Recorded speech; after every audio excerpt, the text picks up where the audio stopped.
वर्षा की शादी को 2 महीने बीत चुके थे। एक दिन वो अपनी सास के साथ बाजार गई तो रास्ते में उसकी सास की एक पुरानी सहेली मिल गई। अरे नीलम, तू कितने दिनों बाद मिली है। अरे कौशल्या, तू कितने दिनों बाद मिल रहे हैं। वो ऐसा है ना, मैं अपने बेटा बहू के पास विदेश गई हुई थी, कुछ दिन पहले ही लौटी हूँ। वैसे ये तेरी बहू है ना, जो अभी बेटे की तूने शादी की थी कुछ दिन पहले। हाँ हाँ, ये मेरी बहू वर्षा है। वर्षा बहू, आंटी जी के पैर छुओ। नमस्ते आंटी जी। अच्छा, बाजार से शॉपिंग करके लौट रही है। हाँ, बेटा बहू साथ में ही आए हैं, कुछ दिन यहाँ हमारे साथ रहेंगे। वो हमारी शादी की 50वीं सालगिरह है ना, तो बेटा बहू का मन था कि हमारी शादी की सालगिरह मनाए। अब विदेश में तो हमें कोई जानता नहीं है, इसीलिए यहाँ अपने देश, अपने शहर में वो चाहते हैं कि बड़ा सा फंक्शन करें हमारी शादी की सालगिरह पर।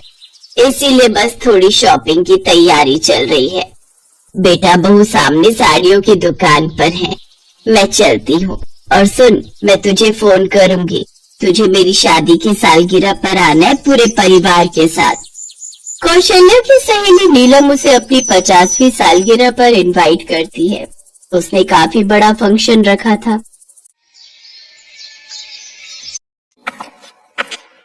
बड़ी खुशी हुई कि तू मेरे घर फंक्शन में आई।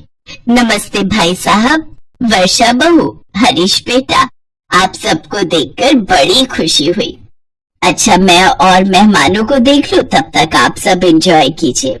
वैसे कौशल्या, तुम्हारी शादी की 50वीं सालगिरह कब है? तुम भी तो बड़ा फंक्शन करोगी। हमारी पिछले 4 महीने पहले ही हो चुकी है, पर कुछ किया नहीं था। ऐसे ही घर पर कुछ मीठा बना लिया था। ओह अच्छा, बैड लक। अब तो तुम्हारी शादी की सालगिरह निकल गई। अब तुम क्या ही करोगे। लाइफ में एक बार तो ये दिन आता है, तुमने वो मौका भी खो दिया।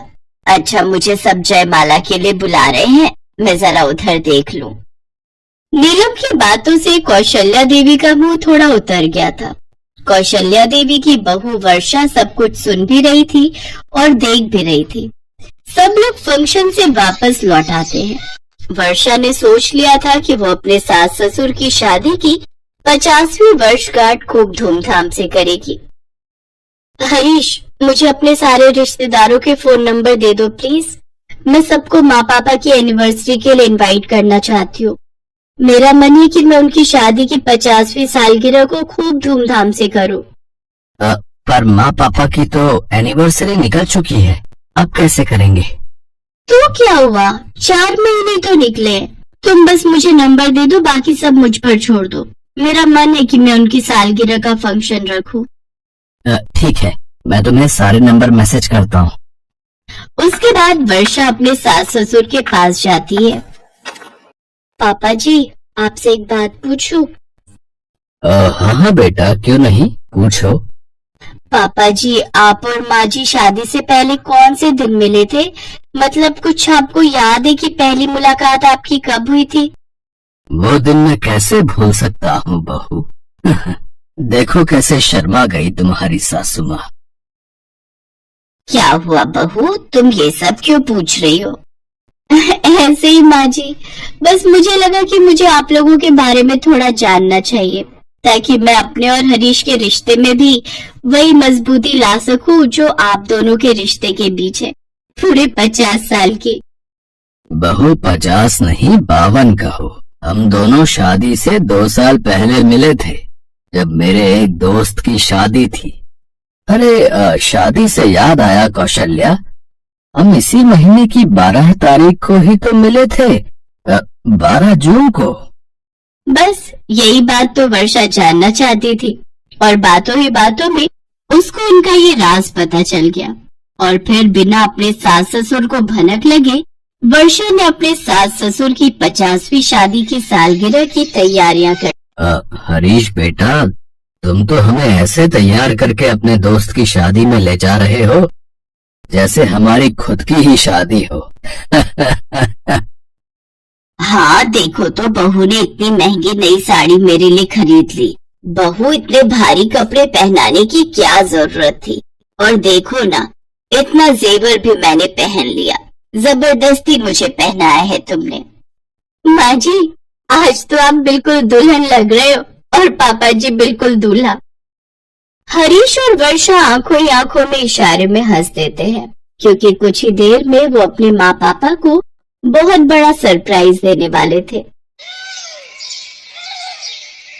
अरे तुम्हारे दोस्त की शादी में ये मेरा जिगरी दोस्त रामलाल क्या कर रहा है? और उसकी पत्नी भी है।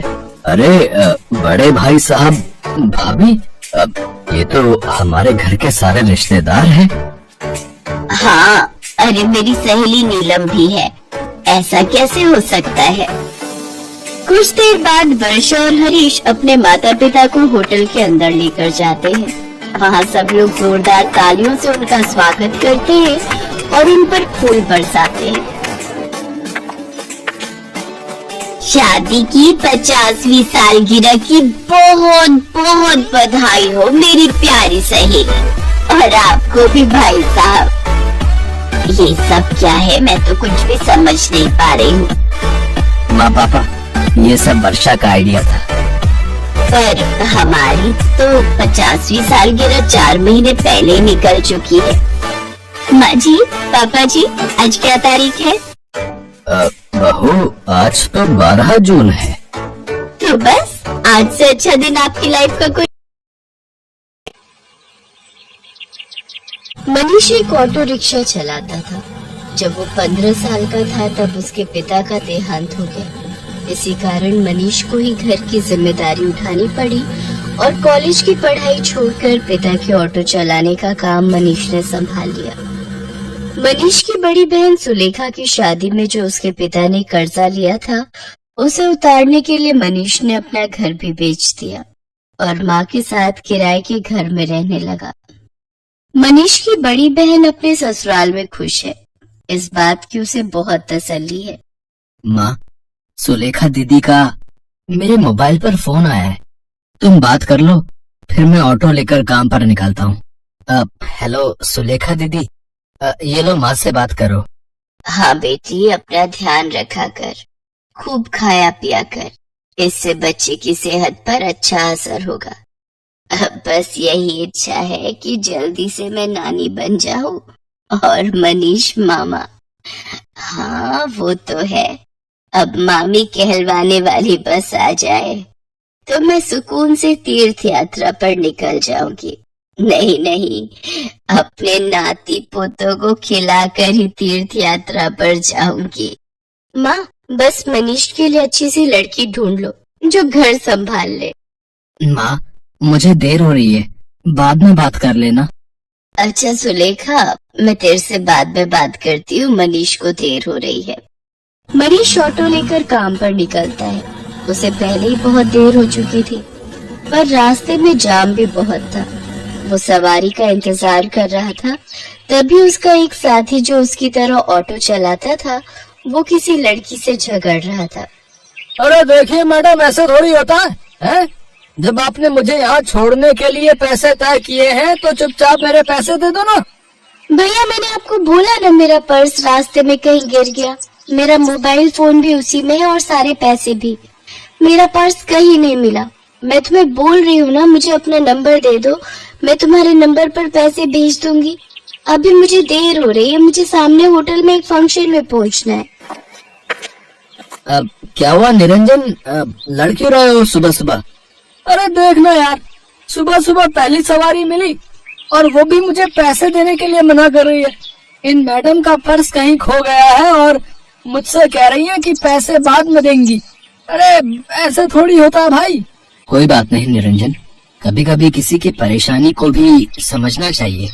एक काम कर, तेरे कितने पैसे बने मैं दे देता हूँ, ये मैडम मुझे बाद में दे देंगी। मनीष निरंजन को ऑटो के 200 रुपए दे देता है। Thank you so much. मेरा नाम अर्चना है। आप मुझे अपना नंबर दे दो, मैं आपके नंबर पर ऑनलाइन पेमेंट भेज दूंगी। बाकी अगर मुझे देर ना होती तो मैं आपको अभी पैसे दे देती। कोई बात नहीं मैम, ये लीजिए मेरा नंबर। अर्चना नाम की वो लड़की मनीष का मोबाइल नंबर ले लेती है और अगले दिन मनीष के मोबाइल पर पैसे ट्रांसफर कर देती है। आपके पैसे मैंने अकाउंट में भेज दिए हैं, आप चेक कर लीजिए और कल के लिए एक बार फिर से थैंक यू। आपने अनजान होकर भी मेरी मदद की। अर्चना और मनीष बात करने लगते हैं। अर्चना को मनीष से बात करना बहुत अच्छा लग रहा था। उसके बाद एक दो बार अर्चना की मुलाकात मार्केट में मनीष से हो ही जाती है। धीरे धीरे दोनों दोस्त बन जाते हैं। मनीष को पता चलता है कि अर्चना एक बहुत ही अमीर खानदान की लड़की है, तो वो उसे समझाता है। अर्चना, तुम बहुत ही अमीर खानदान की लड़की हो। तुम में और मेरे में जमीन आसमान का फर्क है। मैं एक मामूली ऑटो रिक्शा चलाने वाला गरीब लड़का हूँ। तुम्हारा और मेरा यूं दोस्ती रखना ठीक नहीं है। प्लीज तुम मुझसे मत मिलो। तुम ना मिलने की बात कर रहे हो, और आज तो मैं तुम्हें अपने प्यार का इजहार करने आई थी। मैं तुम्हें बहुत पसंद करती हूँ मनीष। मैं अपनी आगे आने वाली पूरी लाइफ तुम्हारे साथ मिलकर जीना चाहती हूँ। कहते कहते अर्चना फूट फूट कर रोने लगती है और मनीष उसे गले लगा लेता है। अर्चना अपने मम्मी पापा से इस बारे में बात करती है और जबरदस्ती मनीष से शादी करने के लिए मना लेती है। इधर मनीष भी अपनी माँ और बहन से इस बारे में बात करता है और एक शुभ मुहूर्त में दोनों की शादी हो जाती है। अर्चना का स्वभाव बहुत अच्छा था। उसे इस बात से कोई फर्क नहीं पड़ता था कि उसकी ससुराल गरीब है। ना ही उसने कभी इस बात की कोई शिकायत की। अर्चना, अब तुम मेरे साथ शादी करके खुश तो हो ना? हाँ मनीष, मैंने तुम्हें दिल से प्यार किया है। मैं तुम्हारे साथ बहुत खुश हूँ। माँ जी, सुलेखा दीदी सब मुझे कितना प्यार करते हैं। मुझे तो महसूस ही नहीं हुआ कि मैं अपना घर छोड़कर आई हूँ। तभी अर्चना की सास भी आ जाती है। जीती रहो बहू, हम बहुत भाग्यशाली हैं कि इस घर को तुम्हारे जैसी बहू मिली। अर्चना भाभी, ये देखो, मैं आपके लिए नई साड़ी लाई हूँ। आज आप शाम को कीर्तन में यही पहनना। सुलेखा दीदी, ये साड़ी तो बहुत सुंदर है, ठीक है, पर एक शर्त पर। आज आप मुझे खुद तैयार करोगे, प्रॉमिस? अर्चना की बातें सुनकर सुलेखा की आंखों में आंसू आ जाते हैं। उसने कभी सोचा ही नहीं था कि उसे इतनी प्यारी भाभी से इतना प्यार और सम्मान मिलेगा। सचमुच कुछ ही दिनों में अर्चना ने सबके दिल में एक अलग जगह बना ली। अब तो अर्चना के बिना कोई भी नहीं रहता था। सुलेखा के बेटा पैदा होता है। इधर अर्चना भी गर्भवती हो जाती है। अर्चना के माँ बनने के बारे में जब उसके मम्मी पापा को पता चलता है तो वो उसे मिलने के लिए उसके ससुराल आते हैं। पर अर्चना का घर देखकर दोनों ही मुंह बनाने लगते हैं। अर्चना, तुम अपने मम्मी पापा के पास बैठो, रसोई से चाय और नाश्ता मैं ले आती हूँ। क्या बात है अर्चना, तुम इस हालत में भी घर के काम खुद ही करती हो? तुम्हारे घर में कोई नौकर चाकर नहीं है क्या? कैसी बातें करती हो ललिता तुम जानती भी हो तुम्हारी बेटी किस घर में ब्याही है। यहाँ 2 वक्त की रोटी खाने के लिए भी सोचना पड़ता है। एक टाइम की सब्जी दूसरे टाइम खाते होंगे ये भला क्या नौकर चाकर रखेंगे? नहीं पापा, ऐसी कोई बात नहीं है। माँ जी और मनीष ने तो मुझे कई बार कहा है कि मैं घर में कोई काम वाली रख लूं, पर पूरा दिन मैं घर पर होती हूँ, मेरा भी मन नहीं लगता और फिर मैं तो कुछ भी नहीं करती। सारा काम माँ जी ही करती है, मुझे उठने ही नहीं देती। ये लीजिए चाय। अर्चना, तुम्हें ये समोसे बहुत पसंद है ना? मैं ये भी हलवाई से खरीद लाई हूँ, अपने मम्मी पापा को भी दो। नहीं नहीं, मैं ऑयली फूड कम खाती हूँ। और अर्चना, तुम भी ये सब मत खाया करो। तुम्हें इस टाइम में जूस, फ्रूट्स ये सब लेना चाहिए। बहन जी, आप तो समझदार हैं। ये समोसे वगैरह ये सब बहुत नुकसानदायक है। मम्मी, आप मेरी टेंशन मत लो। माँ जी मेरा पूरा ख्याल रखती है। वो मुझे समय पर जूस, फ्रूट, दूध, दही, सब्जियां और सब कुछ खाने के लिए देती है। तभी अर्चना की ननद सुलेखा भी आ जाती है। अर्चना भाभी, मैंने डॉक्टर से अपॉइंटमेंट ले लिया है। कल सुबह 11 बजे आपको मेरे साथ चलना है, तो आपका चेकअप हो जाएगा और बाकी जो इंजेक्शन वगैरह।